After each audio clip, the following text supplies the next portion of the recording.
মুসলিমদের পক্ষে, গাজার মুসলমানদের পক্ষে আমাদের পৌর পয়েন্টে ইনশাআল্লাহ প্রতিবাদ সভা অনুষ্ঠিত।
বেতন দেওয়া হবে, রাষ্ট্রীয়ভাবে ইসরায়েলে পণ্য বর্জন করতে হবে।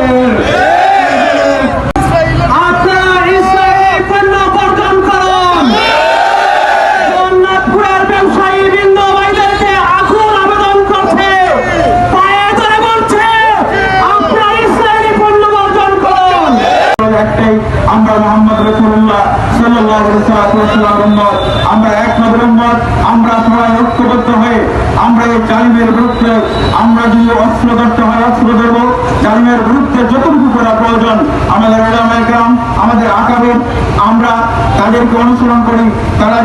তারা যে নেতৃত্ব দিবেন, তারা যে কথাগুলো আমাদেরকে বলবেন, আমরা তাদের সাথে ঐক্যবদ্ধ হয়ে জগন্নাথপুরের সর্বেশ্বরের আলেম ওলামা ঐক্যবদ্ধ হয়ে আগামী আন্দোলন গড়ে তুলবেন। আজকে এই জামাতুল উলামা ইসলামের এই আহ্বান, এই আমরা এটা হতে দেব না। আমি আরেকটি কথা বলে আমার বক্তব্য শেষ করতে চাই। আমরা দেখতে পাচ্ছি আমাদের পার্শ্ববর্তী দেশ ইন্ডিয়াতে, দেখতে পাচ্ছি আমাদের মুসলমানদের ভাইদের উপর মসজিদে গিয়ে মসজিদ থেকে বের হতে পারছি না, তাদের উপর হামলা হচ্ছে। বলতে চাই এই ভারত আমাদের জন্য বন্ধ হতে পারে না, পারে না, পারে না, পারে না। মুসলমান হওয়ার পরেও কেন আমরা লাঞ্ছিত, বঞ্চিত, নির্যাতিত কেন? কারণ কি? কারণ হলো যারা বুদ্ধিজীবীরা মায়া কান্না করে জাতিসংঘ নিয়ে, আমরা বলতে চাই জাতিসংঘ হতে পারে না। কারণ যে জাতিসংঘ আমার ফিলিস্তিন গাজার মুসলমান ভাইয়েরা, শিশুরা অবাধে তাদের রক্ত নিয়ে হুলি খেলছে, ওই সমস্ত জাতিসংঘ মুসলমান মানতে পারে না। আমরা ঐক্যবদ্ধভাবে তাদের পণ্যগুলো বয়কট করতে পারি, তাহলে তাদেরকে একদিকে আমরা দুর্বল করতে পারবো। আমি আমার সংক্ষিপ্ত কথা এখানে সমাপ্ত করা। জাতির নেতৃত্ব বিশ্বের 58টি মুসলিম দেশের রাষ্ট্রপ্রধানদের নিয়ে ইসরায়েলের বিরুদ্ধে জিহাদের চেষ্টা করে ইসরায়েলি পণ্যগুলো আমরা বয়কট করবো। কারণ গাজার যে আমার ভাই অনেক ভাই বক্তব্য দিয়েছে যে মুসলমানদের উপর জিহাদ, যদি জিহাদে ডাক আসার সময় নাই, জিহাদ ফরজে আইন হয়ে গেছে। এই গাজাবাসী আজকে 16-17 মাস ধরে আমাদের ভাইদেরকে এমনভাবে শহীদ করে নিশ্চিন্ন করে দিয়েছে যে আজকে যে রাফা শহর রয়েছে, এই রাফা শহরের মধ্যে একটা পাখিও উড়ন্ত চলতে পারেন না, এমনভাবে নিশ্চিন্ন করে দিয়ে দেওয়া হয়েছে। এই জন্য আমরা সবাই প্রস্তুত থাকতে হবে যে বাংলাদেশেও এই অবস্থা হবে না। আমাদের পার্শ্ববর্তী রাষ্ট্র, যে রাষ্ট্র মধ্যে মুসলমানদের নিশ্চিত করার জন্য বিল পাস করেছে, এটা মুসলমানদেরকে নিয়ন্ত্রণ করার জন্য, এটা আমাদেরকে বেরোতে পারি উচিত। এটা আমাদেরকে ভাবতে হবে যে আজকে ইন্ডিয়া মুসলমানদেরকে কিভাবে নির্যাতন করা হচ্ছে। ওয়াক বিল তারা পাস করে, এই ওয়াক বিলের মাধ্যমে মুসলমানদেরকে কিভাবে নিধন করে যায় সে চেষ্টা করে দিচ্ছে। পরবর্তী আমাদের বাংলাদেশে টার্গেট।